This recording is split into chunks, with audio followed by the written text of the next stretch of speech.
Hello बच्चों, welcome to my channel. बच्चों, exercise 1.1 का वीडियो चैनल पर अपलोड हो चुका है। चलिए आज स्टार्ट करते हैं exercise 1.2। On a graph sheet mark the X axis and Y axis and the origin ओ।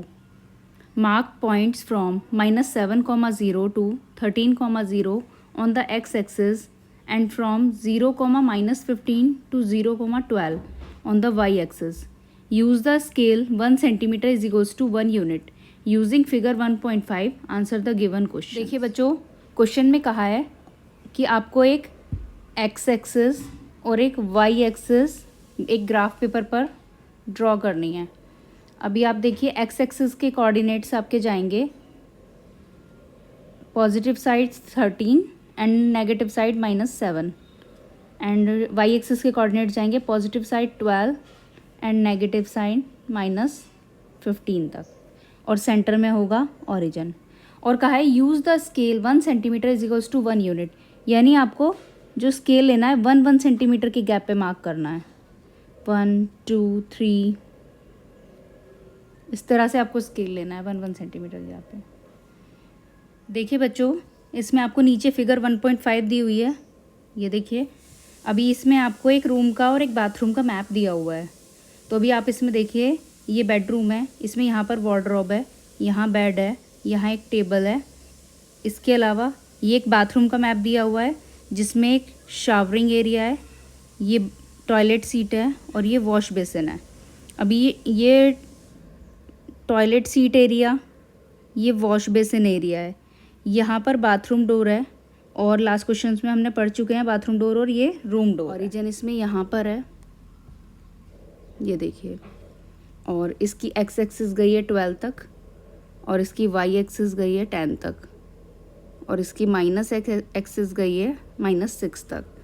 तो आप क्वेश्चन में देखिए, यहाँ -7 तक दिया हुआ है एक्स एक्सिस और 13 तक, लेकिन इसमें 12 to -6 तक है।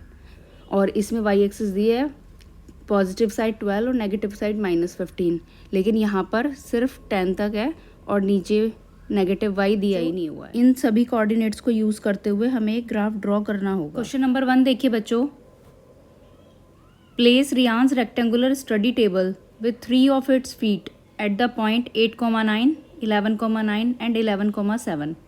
Part 1, where will the 4th foot of the table be. Question number 1 का फर्स्ट पार्ट देखिए बच्चों।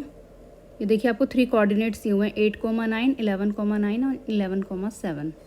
तो देखिए इसका first part, where will the 4th foot of the table be. Table का 4th फुट क्या होगा?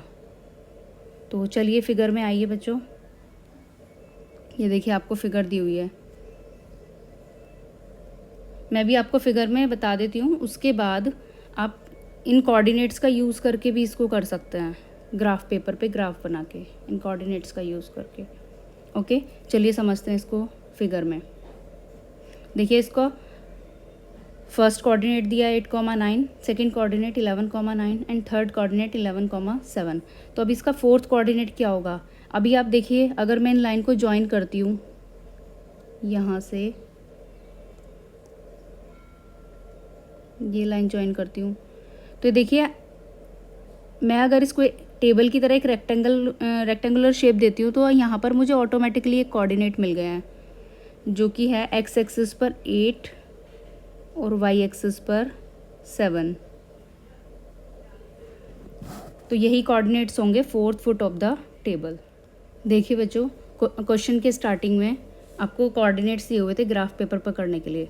तो अभी आप देखिए कैसे करेंगे। एक्स एक्सिस पर दिया था 13,0 और वाई एक्सिस पर दिया था 0,12, और माइनस एक्स एक्सिस पर दिया था -7,0 और वाई एक्सिस पर दिया था 0,-5। तो देखिए, हमने ये चारों कोऑर्डिनेट से एक ग्राफ प्लॉट कर दिया, एक कार्टेशियन प्लेन बन गया हमारा। अभी इसमें देखो हम अपनी टेबल को कैसे, आपको 3 कोऑर्डिनेट्स दिए थे 8,9, 11,9 और 11,7। ये देखिए, ये आपका फर्स्ट क्वाड्रेंट में आएगा, तो 4th foot of the table आपको ऑटोमेटिकली आपको मिल जाएगा। ये देखिए, ये 4th foot of the table होगा। यही आपका आंसर होगा फर्स्ट क्वेश्चन के फर्स्ट पार्ट का। ये देखिए, आपको ऑटोमेटिकली ये रेक्टेंगुलर टेबल बनाने के लिए एक्स एक्सिस पे 8 और वाई एक्सिस पे 7 पे लाई करता है। क्वेश्चन नंबर 1 का सेकेंड पार्ट देखिए बच्चों, is this a good spot for the table. देखिए बच्चों फिगर में आइए। देखिए बच्चों ये टेबल ऐसी जगह प्लेस्ड की गई है जो कि बेड से काफ़ी दूर है और टेबल के चारों तरफ आप देखिए स्पेस खाली है, यानी कि बेडरूम में कहीं भी आने जाने में कोई प्रॉब्लम नहीं होगी। तो ये राइट प्लेस पर है, तो हम लिखेंगे yes this is a good spot for the table. Question number 1 का थर्ड पार्ट देखिए बच्चों, what is the width of the table, the length, can you make out the height of the table. देखिए बच्चों width के coordinate दिए हुए हैं 11,9 and 11,7।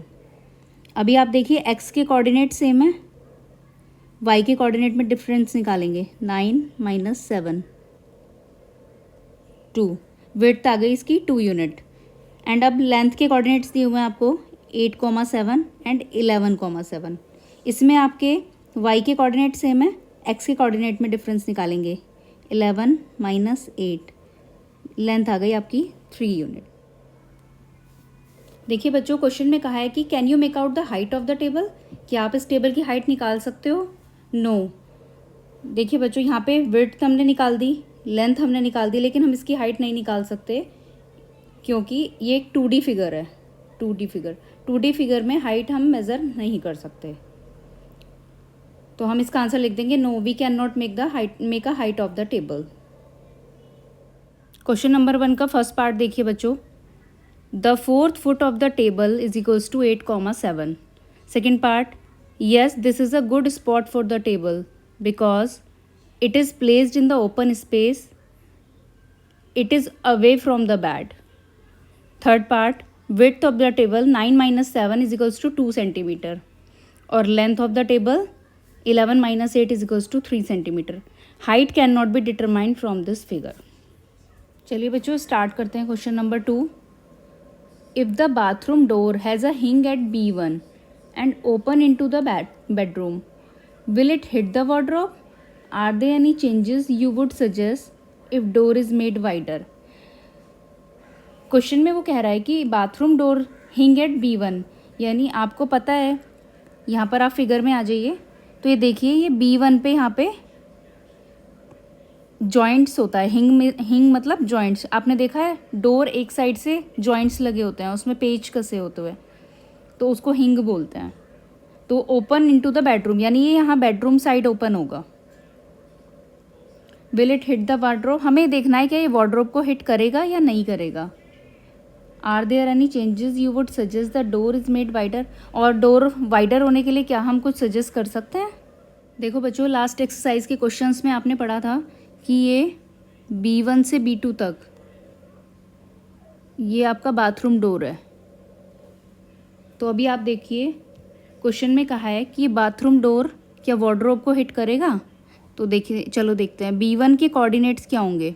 ये वाई एक्सिस पर है तो इसके कोऑर्डिनेट्स होंगे 0,1.5 और B2 के कोऑर्डिनेट्स क्या होंगे 0,4। तो अभी आप देखिए विड्थ निकाल लेते हैं इस डोर की। एक्स के कोऑर्डिनेट सेम है और वाई के कोऑर्डिनेट डिफरेंट है, तो इनको सब्ट्रैक्ट करेंगे तो 2.5 इस डोर की विड्थ आ जाएगी। तो अभी आप आगे देखिए कि यहाँ से वार्डरोब की डिस्टेंस कितनी है 3। तो अभी आप देखिए डोर 2.5 है, 2.5 यूनिट, और वॉल से वार्डरोब की डिस्टेंस 3 यूनिट है, तो 2.5 लेस देन 3, यानी ये डोर वार्डरोब को हिट नहीं करेगा। बच्चों लास्ट में उन्होंने एक लाइन और पूछी थी कि क्या हम डोर को थोड़ा वाइडर बना सकते हैं। तो अभी आप देखिए अगर डोर अभी 2.5 विड्थ का है और 3 डिस्टेंस पे वार्डरोब है, अगर हम डोर को इससे ज़्यादा वाइडर बनाएंगे तो ये वार्डरोब को हिट कर जाएगा। तो हम उनको ये सजेस्ट कर सकते हैं कि अगर आप डोर की विड्थ बढ़ाते हैं तो फिर आपको डोर बाथरूम की साइड ओपन करना पड़ेगा, बेडरूम साइड ओपन ना करके उसको बाथरूम साइड ओपन करना पड़ेगा। क्वेश्चन नंबर 2 का सॉल्यूशन देखिए बच्चों, width of the bathroom door is equals to 4 - 1.5 is equals to 2.5 centimetre. Distance of wardrobe from the origin is equals to 3 centimetre. No it will not hit the wardrobe because 2.5 less than 3. So if the door is made wider then it will be opened inside into the bathroom side. बच्चों exercise 1.2 के question number 1 and question number 2 आपके complete हो चुके हैं। Next video में हम आपको मिलेंगे क्वेश्चन नंबर 3 एंड 4 के सॉल्यूशंस के साथ। अगर आपको वीडियो में कोई डाउट है तो कमेंट कीजिएगा। आपको वीडियो अच्छा लगे तो चैनल सब्सक्राइब कीजिएगा। थैंक यू बच्चों।